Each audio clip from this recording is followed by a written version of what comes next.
안녕하세요. 저는 안산에 살고 있는 36살 여자입니다. 그동안 참고 살았던 세월만큼 저희 가족에게도 꽃피는 날이 찾아왔고 지금은 행복한 가정생활을 유지하고 있지만 과거의 일들 중 그때만 생각하면 아직까지도 화가 치밀어 오를 정도로 저희 가족에게 몇 가지 문제가 있었습니다. 먼저 저희 큰언니가 결혼을 시작으로 둘째 언니, 셋째 언니까지 전부 줄줄이 결혼식을 올렸던 적이 있었어요. 그 이유는 첫째 언니가 변호사인 형부를 만나면서 큰 형부의 소개로 둘째, 셋째 언니까지 같은 회사 로펌 변호사를 소개받아 결혼을 하게 되었거든요. 당연히 저한테도 괜찮은 남자 연결해 준다고 했었지만 저는 이미 오래전부터 만나오던 남자가 있었어요. 하지만 저희 식구들은 그 사람을 별로 마음에 들어하지 않았었어요. 그 이유는 법조인 새 형부와는 전혀 반대되는 직업이었고 월 수입도 많지 않았기 때문에 반겨주는 분위기는 아니었어요. 좋은 직업 가진 남자 소개해준다는데 굳이 마다하는 이유가 뭐야? 오래 만나왔던 적게 만나왔든 그건 중요하지 않다. 앞으로 인생을 함께할 남자가 누가 되는지가 중요한 거지. 그 사람과 연애를 했다고 해서 결혼까지 해야 된다고 생각하지 마라. 너도 이제 홍기가 찬 만큼 정상적인 남자랑 결혼을 해야 될 거 아니니? 남들 시선이 얼마나 중요한지 알지? 너희 언니 주변에서 대우가 틀려진 거 봤지? 셋 다 전부 변호사 남편 만났다고 부러움을 한 몸에 받고 있는데 너는 고작 들어본 적도 없는 배강공이라고? 월급도 꼴랑 200원짜리 받는다며? 그 정도 돈으로 어떻게 생활이 된다는 거야? 너희 형부들 봐라. 월 7, 800 정도 받는다던데 몇 년만 경력이 쌓이면 자연스럽게 월급이 오르고 그렇게 되면 월 1000만 원은 그냥 번다는 건데 네가 만난다는 그 남자는 몇 년 지나도 거의 비슷한 수준의 월급 받는 거 아니니? 그런 막노동하는 사람이랑 왜 만나서 엄마 속을 뒤집어 놓는 거야? 이제 그만 정리하고 조만간 자리 추선해 준다니까 소개 한번 받아봐라. 엄마 소원이 뭔 줄 알아? 사위네 전부 다 법조인으로 만드는 게 엄마가 평생 바라는 거다. 이제 마지막으로 너만 해결하면 되는데 왜 이렇게 속을 썩이는 거니? 싫다니까요. 저는 그런 분위기의 남자 별로 좋아하지 않아요. 그리고 무조건 법을 다루는 사람이라고 해서 그 사람이 좋은 남자라고 확신할 수 있어요? 엄마는 남들이 보는 시선을 중요하게 생각하지 마시고 그 사람의 내면을 보는 눈부터 키우셔야겠어요. 엄마는 제가 만나고 있는 남자를 별로 좋아하지 않으셨어요. 하지만 무조건 법조인 사위 집안으로 만들겠다는 목표를 가지고 계셨죠. 일단 만나보라고 얘기하셨지만 제가 싫어하는 건 받아들이지 않았습니다. 그러자 엄마도 결혼은 무조건 안 된다며 반대를 하셨고 결국엔 얼굴조차 보려 하지 않으셨어요. 저는 엄마의 욕심을 채워주기 위한 하나의 수단으로 생각하면 안 된다고 얘기하면서 몇 번이나 좋게 설득을 하려 했지만 쉽게 풀리지 않았고 이런 고민을 잘 알고 있던 그때의 남편이 부를 때까지 기다리는 것보다 찬물을 맞아도 찾아뵈서 인사드리는 게 좋을 것 같다며 호랑이 굴에 들어가려는 생각을 가지고 있었습니다. 어차피 안 된다고 결정을 내려버리셨으니 저희가 할 수 있는 방법으로 밀어붙여야만 했어요. 그렇게 무작정 인사를 드리러 찾아뵙게 되었고 저희 돌발 행동에 많이 당황하신 엄마는 급하게 가족들을 전부 다 집안으로 약속 시간보다 일찍 불러들였네요. 원래 저녁 식사 시간 맞춰서 모두가 모이는 시간이었는데 식사 도중 들어가는 것도 별로 좋아 보이지 않아 저녁 식사하기 1시간 전에 먼저 인사를 드리러 갔어요. 그렇게 급하게 모두가 모인 상황 속의 분위기는 당연히 좋지 않았습니다. 저희 아빠는 그래도 제가 사랑하는 사람이라고 용기 내서 데려온 부분에 대해 높은 점수를 주셨고, 가족이 모이기 전에 따로 방에 들어가서 개인적인 대화를 주고받고 계셨어요. 그리고 엄마는 나중에 따로 얘기 좀 해야 될 것 같다며 돌발 행동을 한 저에게 화가 많이 난 상태셨어요. 1시간 정도 지나자 언니와 형부들이 저녁 식사 겸 제가 만나고 있는 남자가 누군지 궁금해서 한자리에 모이게 되었고, 거실 밖이 시끄러워지자 아빠와 그 사람이 방에서 나왔네요. 다행히 아빠의 표정은 나빠 보이지 않았고, 그렇게 모두가 모여 식사를 하려 하는데 첫인사 자리에서부터 엄마의 차별이 시작이 되었습니다. 엄마, 이 사람은 식사하지 말라는 거예요? 왜 숟가락 젓가락을 올려주지 않는 거예요? 이건 너무하잖아요. 생각해봐라. 초대받지도 않은 상태에서 갑자기 우리 집에 찾아왔고 많은 식구들 앞에 앉아 시선을 한 몸에 받고 있는데 음식이 코로 들어가는지 입으로 들어가는지도 모를 거 아니야? 그래서 떠준 밥이 아까울까봐 아예 준비하지 않았는데? 이 사람이 정말 유치하게 이럴 거야? 빨리 준비해주지 못해? 당신이 이런 행동을 보이는 게 우리 집안의 이미지를 깎는 거라고. 엄마는 투덜거리시면서 숟가락과 젓가락을 내어주셨고, 언니들은 아빠가 챙겨주시는 모습을 보곤 인사 온 사람을 대놓고 째려보고 있었어요. 형부들도 썩 마음에 들어하는 눈치는 아니었네요. 이런 안 좋은 분위기 속에서 꿋꿋하게 차려놓은 밥상의 음식을 먹으며 아무렇지도 않은 듯 행동하고 있었어요. 애초부터 좋은 대접은 받지 못할 거라는 걸 알고 있었기 때문에 마음을 많이 내려놓은 듯 보였습니다. 저와 결혼하기 위해 애써주는 모습이 너무 고마웠어요. 그리고 정말 눈물이 날 뻔했던 건 엄마와 형부, 언니들의 관심보다 아빠가 관심을 가져주는 거에 정말 감사했어요. 그렇게 대화가 아빠와 제가 사랑하는 사람을 중심으로 흘러가기 시작하자 언니와 형부들이 그 모습들이 보기 싫었는지 대화에 끼어들기 시작했고, 난처한 질문들을 집중적으로 하기 시작했어요. 하지만 이 사람은 절대 휘말리지 않고 차분하게 분위기를 이끌어 나갔습니다. 자기가 할 수 있는 최대한의 답변을 해주며 부족한 부분들을 숨기지 않았네요. 야간 작업까지 한다고요? 그래서 월 300 정도 겨우 받아요? 그거 가지고 누구 코에 붙인다는 거죠? 둘이 얼마나 사랑하고 있는지는 모르겠지만 결혼은 현실이야. 돈이 없으면 뒤따라오는 행복도 없는 거야. 우리 집안이 못 사는 거 아니라고 해서 돈 걱정 없이 살 수 있을 거라 생각하나 본데, 부모한테 손 벌리면 안 되는 거 너도 잘 알잖아. 윤민이가 하고 있는 사업도 규모가 워낙 작아서 벌어들이는 수익은 많지 않을 텐데 어떻게 그 돈으로 먹고 살겠다는 거야? 애는 안 낳을 거니? 저기요, 저는 제 동생이 힘들게 살아가는 거 뒤에서 지켜보고 싶지 않거든요.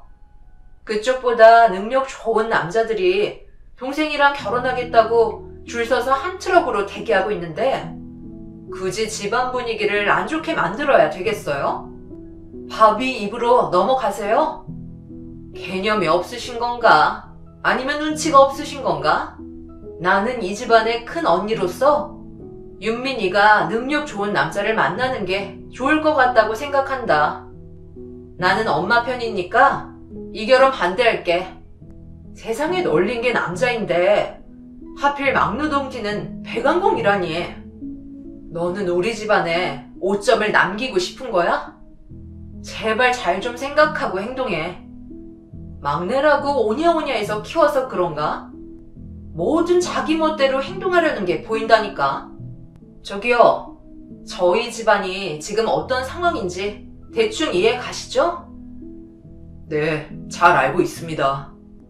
저희 집안이 워낙 가난해서 가진 것도 없고 배운 것도 없어서 제 앞에 계신 분들과는 확실히 비교 자체가 되지 않겠죠. 그래도 저에게는 아직까지 젊음이라는 게 있잖아요. 윤미와 결혼하고 무조건 성공하는 삶을 보여드리도록 하겠습니다.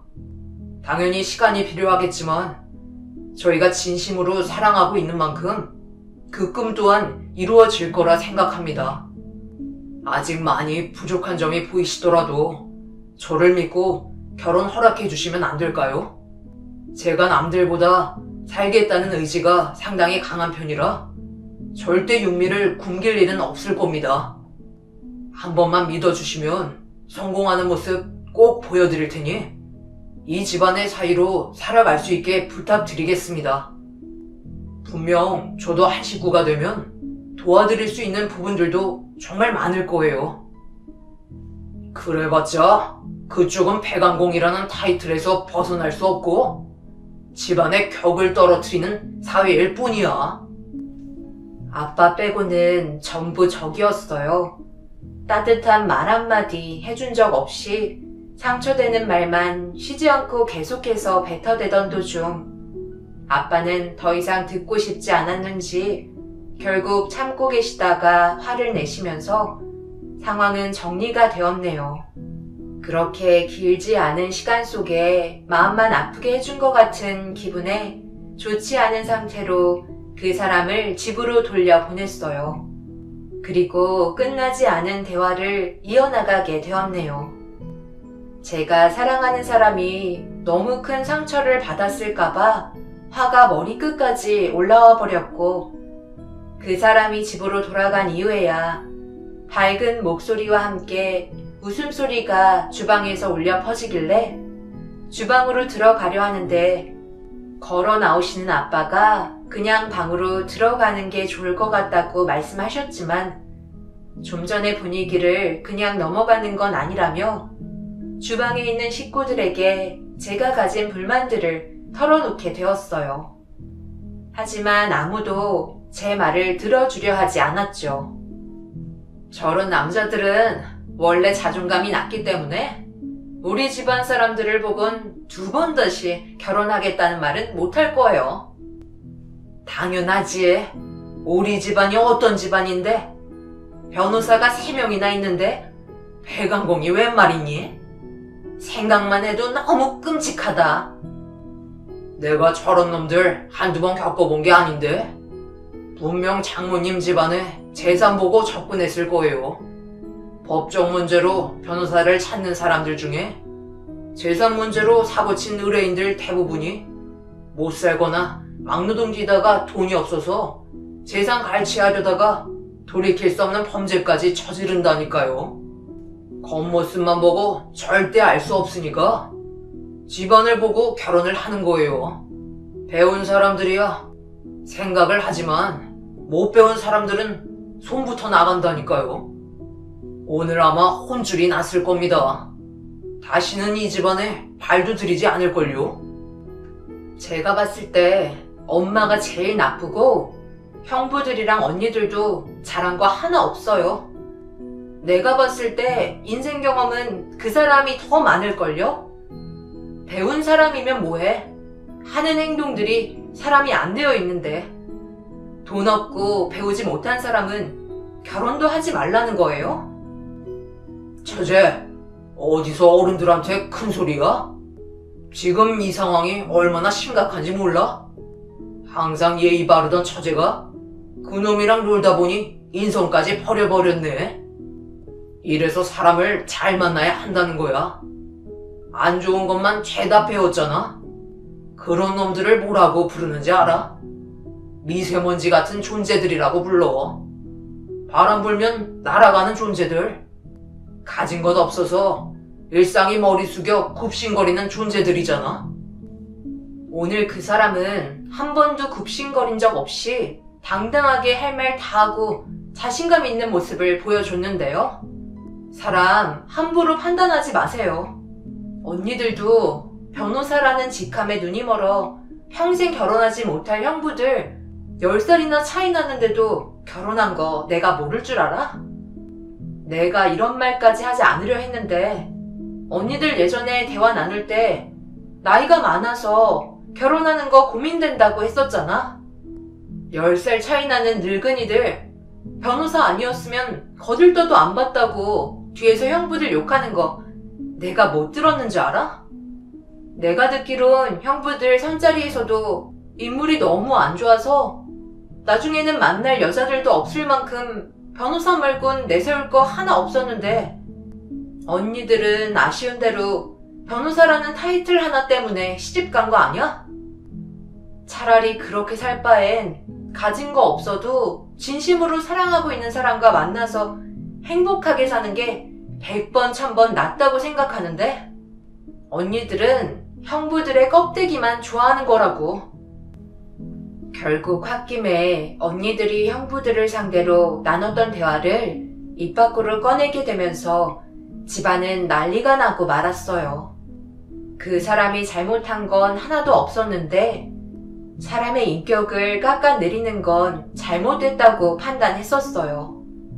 그렇게 한바탕 난리가 난 이후 아빠의 중재로 모든 상황이 정리가 되었지만 그날 이후 저는 가족과 안 좋은 관계를 유지하게 되었고 엄마는 제 인생 제가 알아서 사는 거니 나중에 후회하지 말라며 저희 결혼을 허락해 주셨고 그날 이후부터 보란듯이 잘 지내는 모습 보여드리기 위해 열심히 살아가면서 남편도 저희 집안에 능력이 되는 만큼 최선을 다하고 있었어요. 하지만 처음 인사를 드리러 갔을 때부터 워낙 안 좋은 시선으로 각인이 되어 있던 터라 몇 년이 지나도 좋은 관계를 유지할 수가 없었어요. 그런데 엄마의 마음을 사로잡을 만한 사건이 하나 터지게 되었고 그날 이후 형부들에게는 더 안 좋은 시선으로 찍히게 되었습니다. 갑자기 이게 무슨 일이야? 빨리 어떻게 좀 해봐라. 왜 거실이 전부 물바다가 된 거야? 사이가 셋이면 뭐해? 아무것도 못하고 멀뚱멀뚱 서 있기만 하고 뭐라도 해봐야 할 거 아니야? 집안을 한강으로 만들어야 속 시원하겠어? 머리만 쓸 줄 알았지 뭐 하나 잘하는 게 없어. 당신 뭐하고 있어? 이런 거 남자들이 해결해야 될 거 아니야? 뭘 어떻게 해야 되는지 모르는 거야? 방법이 없는 거냐고. 남자라고 해서 내가 이런 걸 전부 다 할 수는 없잖아. 장인어른은 어디 가셨길래? 왜 아직까지 안 오시는 거야? 여기서 우리 아빠를 왜 찾아? 지금 이 집안에 남자가 셋인데 모임 가셔서 오늘 늦게 오신다고 하셨어. 여보, 무슨 일이야? 갑자기 전화해서 급하게 오긴 했는데 이게 뭐야? 바닥에 왜 다 물로 흥건하게 차 있는 거야? 나도 잘 모르겠어. 갑자기 이상한 소리가 들리더니 바닥에서 물이 올라왔다고.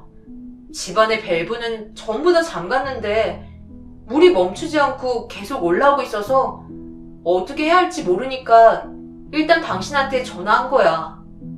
해결할 수 있겠어?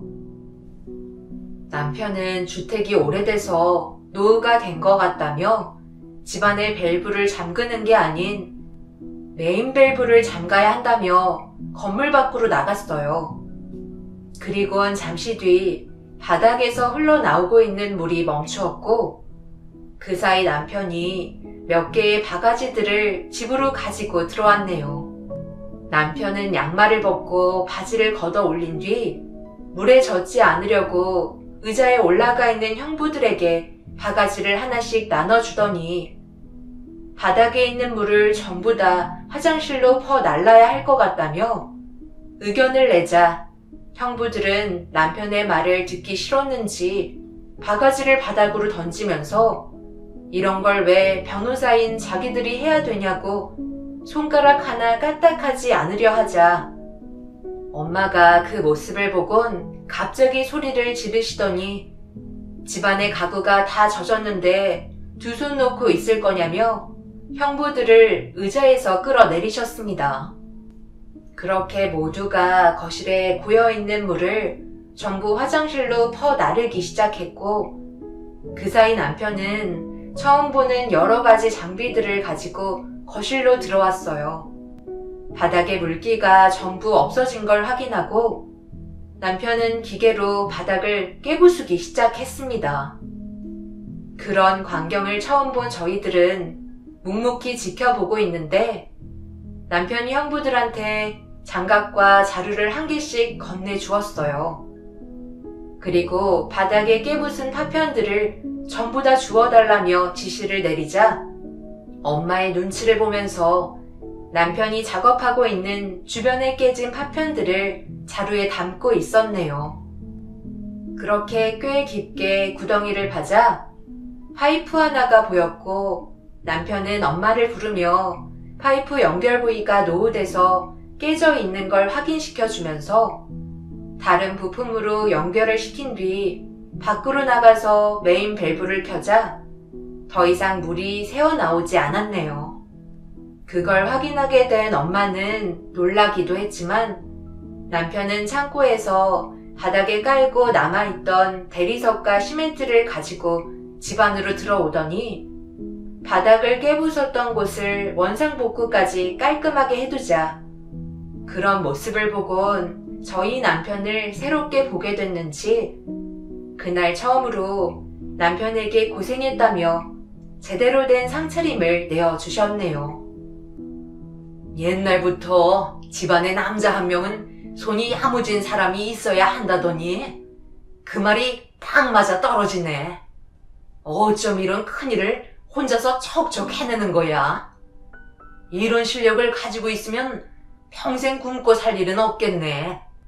그러고 보니 우리 집도 너희 아빠가 처음으로 지은 집이라서 애착이 심하시거든. 그러다 보니 다른 집으로 이사를 못 가는데 하필 너희 아빠가 없을 때 이런 일이 터져서 얼마나 걱정이 많았는데 단번에 해결을 해주니 내가 얼마나 안심이 됐는지 모른다. 저놈들은 하나같이 팻만 굴릴 줄 알지 뭐 하나 제대로 하는 게 없어. 이번 일로 엄청 실망했다.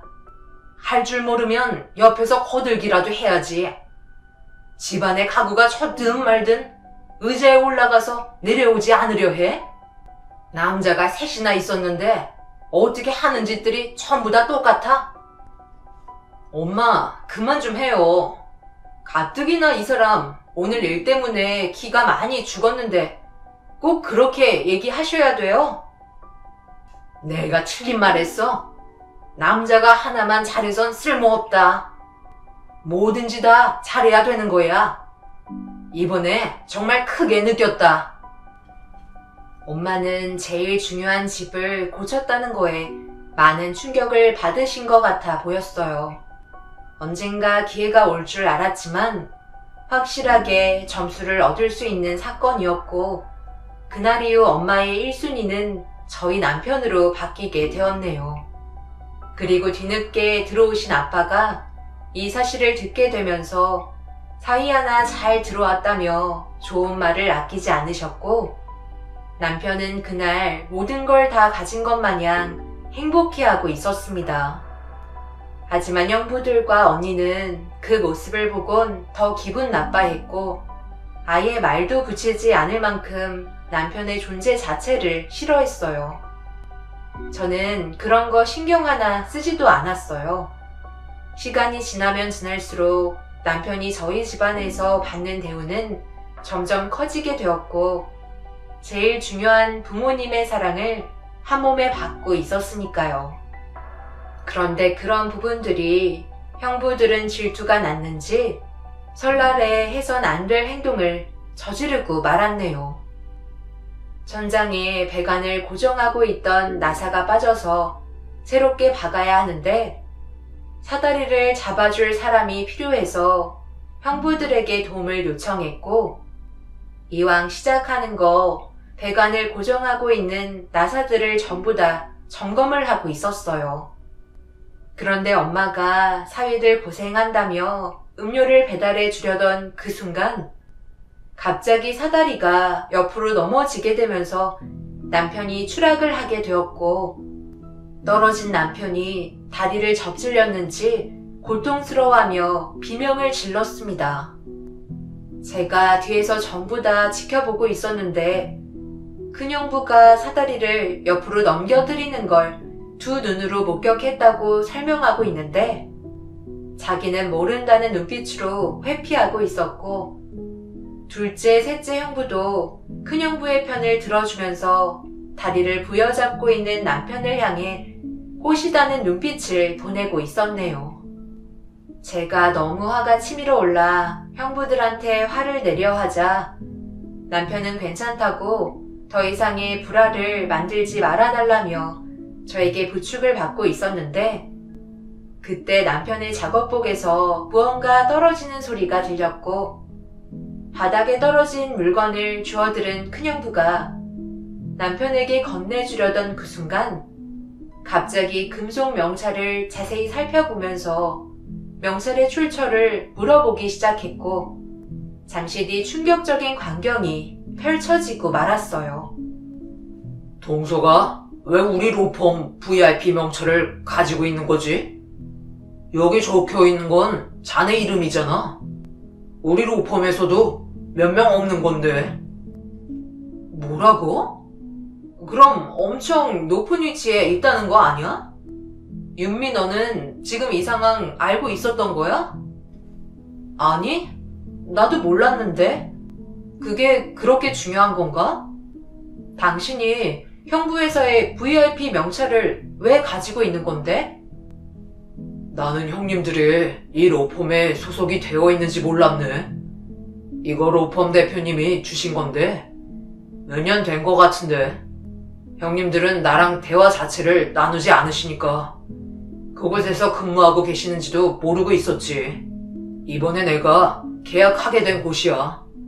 예전에 견적을 넣었었는데 입찰이 돼서 1년간 최선을 다해 관리해 드렸더니 VIP 명찰을 주시면서 앞으로 꾸준하게 계약을 유지하게 돼서 지금까지 로펌 건물 관리해주고 있는데, 아마 나는 형님들과 만나기 힘들어서 그동안 못 봤던 거야. 자네, 이 명찰이 뭘 뜻하는지 알아? 우리 건물에서 이용할 수 있는 모든 걸 금전적인 요구 없이 전부 다 사용할 수 있는 거라고. 네, 알고 있어요. 대표님한테 그렇게 들었습니다. 그런데 저는 야간에 회사 직원들 전부 다 퇴근하고 팀원들끼리 들어가기 때문에 딱히 이용할 일이 없더라고요. 부담 갖지 말고 시설 전부를 사용하라고 얘기하셨지만 아직까지 조심스러운 부분이 있네요. 남편이 팀원들과 사업을 하기 시작하면서 정말 많은 곳에 견적서를 넣었었고, 바쁘게 살아오면서 최선을 다해 노력해주는 모습에 입소문이 났었는데, 그때 견적 한번 보겠다고 했던 로펌 회사가 형부들이 일하고 있는 로펌 회사였던 것 같았어요. 저도 모르고 있었고 회사 일이라 남편도 딱히 얘기하지 않았었는데, 상황이 이렇게 흘러가게 될 거라곤 몰랐었네요.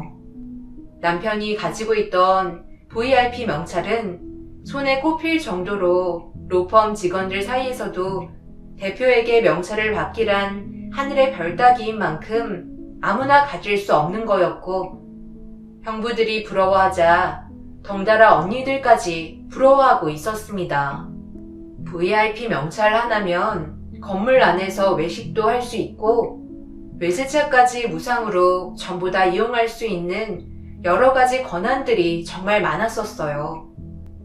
회사에서 금전적으로 지불해야만 이용할 수 있는 것들을 전부 다 무상으로 이용할 수 있는 명찰이었죠.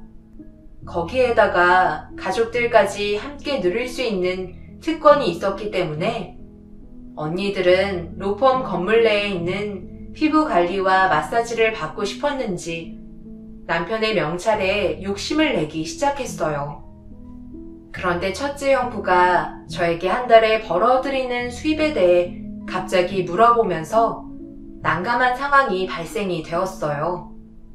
그동안 말을 하지 않았었지만 형부들이 합친 월급보다 남편이 사업으로 버는 금액이 훨씬 많았기 때문에 아무 말 하지 않고 입을 닫고 있었거든요. 저희가 굳이 말할 필요도 없었고 그렇게 해봐야 집안의 불화만 커질 것 같아 항상 평소처럼 소박하게 지내왔어요. 그런데 첫째 형부가 회사 로펌에 건물 관리직으로 들어온 것도 대단한데 VIP 명찰까지 가지고 있다는 건 대표님에게 많은 관심을 받고 있는 거 아니냐며 계속 집착하며 한 달 수익을 물어보길래 어쩔 수 없이 형부들이 벌고 있는 월급의 3배 정도 된다는 말만 했습니다. 남편이 관리하고 있는 건물이 한 개가 아니고 항상 다르기 때문에 정확한 금액을 알려주지는 않았지만 3배라는 금액을 듣는 순간 언니들은 경악을 했고 엄마도 저희 남편이 벌어들이는 수익에 입을 다물지 못했습니다.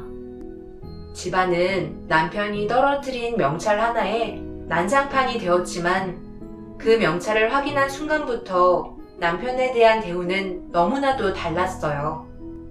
그리고 가족들은 VIP 명찰을 이용하기 위해 거머리처럼 달려들기 시작했죠. 하지만 제가 형부와 언니들을 밀쳐냈고 저희 남편을 막대한 형부네 가족들을 받아주지 않았습니다. 그날 이후 남편의 대우는 180도 바뀌었지만 언제나 한결같이 변함없는 모습으로 남편은 사위의 역할에 최선을 다하면서 묵묵히 살아오고 있네요.